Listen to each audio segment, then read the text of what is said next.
بہت ساری قرآنی آیات اور روایات کا یہ مضمون ہے کہ جہاں ظاہری وسائل کا انسان کو سہارا لینا چاہیے، وہاں ایک غیبی طاقت سے بھی انسان کو سہارا لینا چاہیے، چونکہ وہ غیبی طاقت علی کل شیء قدیر ہے، اس کے لیے کوئی مشکل نہیں ہے۔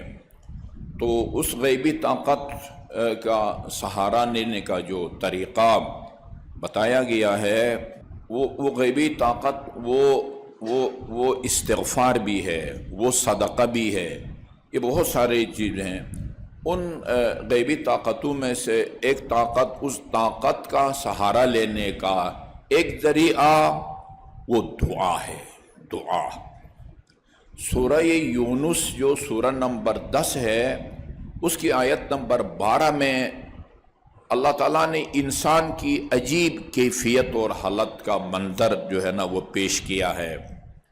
ارشاد رب العزت ہے، اذا مس الانسان الضر، انسان جب کبھی بھی کسی مشکل سے دوچار ہوتا ہے، بیمار ہو جاتا ہے، مالی پریشانی سے دوچار ہو جاتا ہے، بے روزگار ہو جاتا ہے، خود بیمار ہو جاتا ہے، بیوی بچے بیمار ہو جاتے ہیں، یا مثلا کسی بھی سیاسی دباؤ میں آتا ہے، کسی بھی قسم کی مشکل سے دوچار ہو، دعانا لجنبہ او قائدا او قائما، وہ بیٹھے ہوئے بھی، لیٹے ہوئے بھی اور کھڑے حالت میں بھی ہم کو پکارتا ہے۔ جب کوئی مشکل پیش آتی ہے، یہ انسان کی فطرت ہے، انسان کی فطرت ہے، فطرت میں اللہ کا تصور موجود ہے۔ اسی لیے امام جعفر صادق علیہ السلام کا جو واقعہ ہے، جب کسی ملحد اور منکر خدا نے کہا تھا کہ مد دلیل علی وجود صانع، وہ آپ سب کو معلوم ہے، کیا دلیل ہے کہ اللہ موجود ہے، کیا دلیل ہے کہ اس کائنات کا کوئی خالق ہے؟ اس سے آپ نے پوچھا تھا، تم نے کبھی کوئی سمندری سفر کیا ہو؟ ہاں جی سفر کیا ہے۔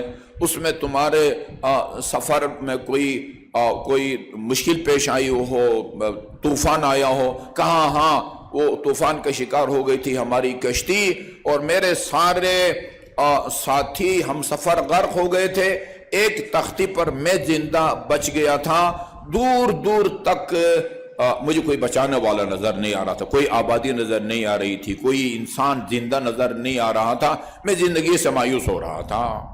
اس وقت آپ نے فرمایا کہ تو 100% مایوس ہو چکا تھا، یا کوئی امید کی کرن موجود تھی تیرے تحت شعور میں کہ اب بھی مجھے کوئی طاقت بچا سکتی ہے؟ کہا 100% مایوس نہیں تھا، امید کی ایک کرن اس وقت بھی تھی، جبکہ ظاہری وسائل میں سے کچھ بھی نہیں، نہ کوئی آبادی، نہ قریب سے کوئی گزرے تھی۔ کہا کہ اس طاقت کا نام اللہ ہے جس سے تو اپنی امید وابستہ کیا ہوا تھا۔ یہ انسان کی فطرت کے اندر موجود ہے۔ اللہ تعالیٰ کے موجودگی کی کئی دلائل ہیں، ان میں سے ایک فطرت اللہ التی فطر الناس علیہا، یہ انسان کی خلقت اور سرشت میں اللہ تعالیٰ کا وہ تصور موجود ہے۔ اس کو جب مشکل پیش آتی ہے تو وہ لیٹا ہوا ہو، بیٹھا ہوا ہو، کھڑا ہو، وہ ہم کو پکارتا ہے۔ ہم سب شاہد ہیں، جب مشکل پیش آتی ہے تو خود بھی دعا کرتے ہیں، دوسروں سے بھی التماس دعا کہتے ہیں۔ وَإِذْ فَلَمَّا كَشَفْنَا عَنْهُ ضُرَّهُ، اور جب ہم اس کی مشکل کو دور کر دیتے ہیں، مالی پریشانی دور ہو جاتی ہے، خود صحت یاب ہو جاتا ہے، یا بیوی بچے صحت یاب ہو جاتے ہیں، جس مشکل میں یہ پڑا ہوا ہو، اس مشکل سے جب ہم اس کو نکال لیتے ہیں، مرّا چل دیتا ہے بندہ، کأن لم يدعنا إلى ضر مسا، اور ایسا بھول جاتا ہے ہم کو جیسے کہ کسی مشکل موقع پر اس نے ہمیں یاد ہی نہیں کیا تھا، پکارا ہی نہیں تھا۔ یہ عجیب ہے۔ اچھا جی، کذالک، یہ اگلی آیت ہے، یہ ایک حقیقت ہے، قرآن نے اس کو بیان کیا ہے۔ دعاؤں پر مشتمل کتابوں میں یعنی جن لوگوں کی دعا قبول ہوتی ہے، ان کے ذیل میں ایک عنوان دیا گیا ہے، التقدم فی الدعاء، یعنی مشکل پیش آنے سے پہلے دعا کرتے رہو۔ جب مشکل پیش آئے گی اللہ تعالیٰ وہ تمہاری دعا کو قبول فرمائے گا۔ اور اگر جیسے آیے کریمہ نے فرمایا ہے آسائش کے موقع پر وہ اللہ تعالیٰ کو بھول جاؤ اور اس وقت خدا کو یاد کرو جب تمہیں کوئی مشکل پیش آتی ہے، تو پھر ادھر جو ہے نا وہ زیادہ امید نہ رکھو کہ تمہاری دعا وہ قبول ہوگی۔ یہ دو تین اس آیے کریمہ کے علاوہ دو تین روایات میں نوٹ کر کے لایا ہوں، کسی وضاحت کی ضرورت نہیں ہے، متن آپ کی خدمت میں عرض کر رہا ہوں۔ پہلی روایت ہے تعرف الی فی الرضا یعرفک فی الشدہ، تعرف الی اللہ فی الرخاء، رخاء آسودگی کو کہتے ہیں، رخاء آسودگی میں ہر لحاظ سے جب تم آسودہ ہو، کوئی پریشانی نہ ہو، نہ مالی پریشانی، نہ صحت کی کوئی پریشانی، نہ اور معاشرے کی کوئی اور مشکل، تو اس وقت تعرف الی اللہ ہے، یعنی ایسے موقع پر جب تمہیں کوئی مشکل پیش نہ آئے اللہ تعالیٰ کی بارگاہ میں اپنا تعارف کراتے رہو، جی پالنے والے میرا تجھ سے کوئی نہ کوئی تعلق ہے، یہ اپنا تعارف کراتے رہو، جی ہاں یعرفک فی الشدہ، اور جب تم اپنا تعارف کراتے رہو گے تو پھر مشکل موقع پر جب تم اللہ تعالیٰ کو پکارو گے تو پھر اب یہ تو اللہ تعالیٰ سب کو جانتا ہے، لیکن یہ کہ یاد کرو گے اس کو وہ تمہیں یاد کرے گا، جب پکارو گے مشکل میں وہ تیری شناخت ہو جائے گی، تیری شناخت آسان ہوگی۔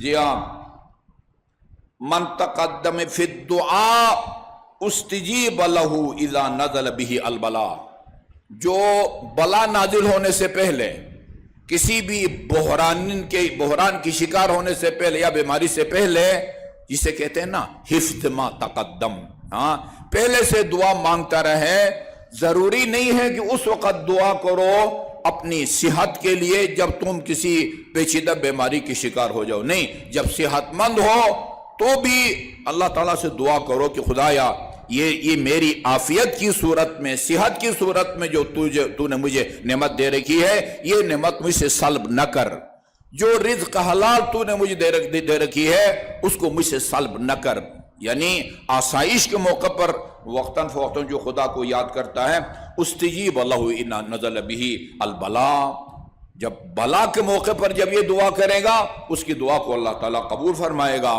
وقالت الملائکہ، آسائش کے موقع پر جو بندہ خدا کو یاد کرتا ہے وہ جب مشکل وقت میں خدا کو پکارتا ہے، فرشتے کہتے ہیں صوت معروف، یہ کوئی جانی پہچانی آواز ہے، ٹھیک ہے، یہ کوئی جانی پہچانی آواز ہے۔ وَلَمْ يُحْجَبْ مِنَ السَّمَاءِ، اور اس دعا کو آسمان تک جانے سے کوئی طاقت نہیں روک سکتی، لم یحجب من السماء، اللہ کی بارگاہ تک پہنچنے میں کوئی رکاوٹ، کوئی جو ہے نا وہ مانع نہیں بن سکتا۔ وَمَن لَمْ يَتَقَدَّمْ فِي الدُّعَاء، اور اگر کوئی مشکل پیش آنے سے پہلے، بیماری سے پہلے خدا کو یاد نہ کرے اور خدا کو بھول جائے، لم یستجب لہ، اس کی دعا قبول نہیں ہوتی ہے۔ کب؟ اذا نزل بہ البلاء، جب کوئی بلا، مصیبت یا مشکل پیش آئے۔ وقالت الملائکہ، اور فرشتے ایسے بندے کی دعا کے بارے میں کہتے ہیں ان ذا الصوت لا نعرفہ، یہ کوئی انجان جو ہے نا یہ ایسی آواز ہے کہ یہ پہلی دفعہ جو ہے نا وہ اس کو ہم سن رہے ہیں، یہ جو ہے نا وہ کوئی آشنا آواز نہیں لگ رہی ہے۔ اور امام زین العابدین علیہ الصلاۃ والسلام، اللہم صلی اللہ محمد وآل محمد، یہ لفظ پتہ نہیں مناسب ہوگا یا نہیں ہوگا، ہاں دعاؤں کا ماہر، جی یعنی کسی کے کلام میں اس طرح کے آپ کو دعائیں نہیں ملیں گی جو صحیفہ سجادیہ میں ہیں۔ سجادیہ میں یہ کل اس کا مقدمہ پڑھ رہا تھا، علامہ علی نقی نقوی کی فرمائش پر انہوں نے صحیفہ سجادیہ کا ترجمہ کیا ہے۔ نہج البلاغہ کا جب ان کا ترجمہ دیکھا اور اس پر تقریر لکھی ہے بڑی مفصل، تو انہوں نے فرمائش کی کہ آپ صحیفہ سجادیہ 7 ابھی تک اردو میں ترجمے ہو چکے ہیں، صحیفہ سجادیہ کے 7 ترجمے جو ہے نا وہ ہو چکے ہیں۔ تو البتہ یہ جو ٹکڑا ہے یہ صحیفہ سجادیہ کا نہیں ہے، یہ کسی اور موقع کی دعا ہے۔ لا تجعلنی یبطرہ الرخاء، خدایا مجھے ایسا نہ بنا، ایسا انسان نہ بنا کہ رخا آسائش اس کو مست کر دے، آسائش اس کو مست کر دے، وَيَضُرُّ اور وَيَسْرَعُهُ الْبَلَا، اور جب آسائش اس کو مست کرے اور جب آزمائش ہو تو پھر بیچارہ وہ زمین بوس ہو جائے۔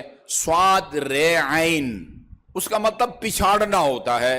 امیر المومنین نہج البلاغہ میں فرمایا ہے من سار الحق سرعہ، جو حق سے وہ ٹکرائے گا، ویسے مسارعہ وہ کشتی لڑنے کو بھی، کشتی لڑنے کو بھی کہتے ہیں۔ سرعہ کا مطلب پچھاڑنا ہوتا ہے۔ جی ہاں، ایسے لوگوں میں سے مجھے نہ بنا کہ آسائش اس کو مس کر دے اور بلا جب نازل ہو تو بلا اس کو پچھاڑ دے، زمین بوس ہو جائے اور وہ خاکسار بن جائے۔ وَلَا يَدْعُوكَ إِلَّا عِنْدَ حُلُولِ نَازِلَةٍ، ان لوگوں میں سے مجھے قرار نہ دے جو صرف اس وقت تجھے پکارتے ہیں جب ان پر کوئی مصیبت نازل ہوتی ہے۔ وَلَا يَذْكُرُكَ إِلَّا عِنْدَ وُقُوعِ جَائِحَةٍ، اور تجھے اس وقت یاد کرتا ہے جب وہ کسی مصیبت یا مشکل سے دوچار ہو جاتا ہے۔ فَيَسْرَعُ لَكَ خَدَّهُ، جب مشکل سے دوچار ہوتا ہے پھر اپنا رخسار جو ہے نا وہ زمین پر رکھ دیتا ہے۔ وَتَرْفَعُ بِالْمَسْأَلَةِ إِلَيْكَ، اور پھر دست دعا تیری بارگاہ میں وہ بلند کرتا ہے۔ کیا دعا پڑھیں؟ آخری حصہ اس کا کہ بھئی حفظ ما تقدم، کون سی ایسی دعا پڑھیں کہ اس کی پابندی کرتے رہیں آسائش میں، تاکہ بعد میں جب مصیبت نازل ہو تو اس وقت مانگی گئی دعا کو اللہ تعالیٰ قبول فرمائے۔ ہم اپنی زبان میں بھی خود بھی دعائیں بنا کے جائز مانگ سکتے ہیں، لیکن کوئی ایسی یعنی یہی صحیفہ سجادیہ، اس کی فہرست دیکھیں جی، ہر مقصد کی دعا اس کے اندر آپ کو ملے گی جی۔ یعنی قرض کی ادائیگی کی دعا آپ کو اس میں ملے گی جی، بارش کے ابر رحمت کے لیے دعا اس میں آپ کو ملے گی، اسلامی سرحدوں کی دعا اس کے اندر آپ کو ملے گی۔ یہ حتیٰ یہ آپ کی جو تعقیبات نماز ہیں، تعقیبات نماز وہ دو قسم کی ہیں، بعض مشترک ہیں، جیسے تسبیح حضرت زہرا ہے، پانچوں نمازوں کے تعقیبات میں تسبیح حضرت زہرا ہے، پانچوں نمازوں کے تعقیبات میں یہ دعائے وحدت ہے، لا الہ الا اللہ الہ واحد ونحن لہ مسلمون۔ کچھ مشترک ہیں اور کچھ صبح کے ساتھ مخصوص ہیں، کچھ ظہر کے ساتھ مخصوص ہیں، کچھ عصر کے ساتھ، کچھ مغرب کے ساتھ، کچھ ہے۔ اسی کے اندر آپ دیکھیں جامع دعائیں ہیں، انہی کو پابندی سے خدا کی بارگاہ میں پڑھتے رہیں۔ پھر ہاں مشکل جب پڑتی ہے تو اس وقت فرشتے بھی کہتے ہیں ہاں بھائی یہ بہت جانی پہچانی اور مانوس دعا ہے، اللہ تعالیٰ دعا کو قبول فرماتا ہے۔ یہ یعنی خدا کی بارگاہ میں اپنی دعا کو منوانے یا یعنی مستجاب بنانے کا ایک طریقہ خدا اور رسول اور اہل بیت یہ بتایا کہ تم آسائش میں اس کو یاد کرو، وہ تمہیں آزمائش میں یاد کرے گا۔ یہ الفاظ ہیں روایت کے۔ اللہ تعالی ہمیں روح دعا کو سمجھنے اور اس کو اپنانے کی توفیق عطا فرمائے۔ اعوذ باللہ من الشیطان الرجیم، بسم اللہ الرحمن الرحیم۔ والعصر ان الانسان لفی خسر الا الذین آمنوا وعملوا الصالحات وتواصوا بالحق وتواصوا بالصبر۔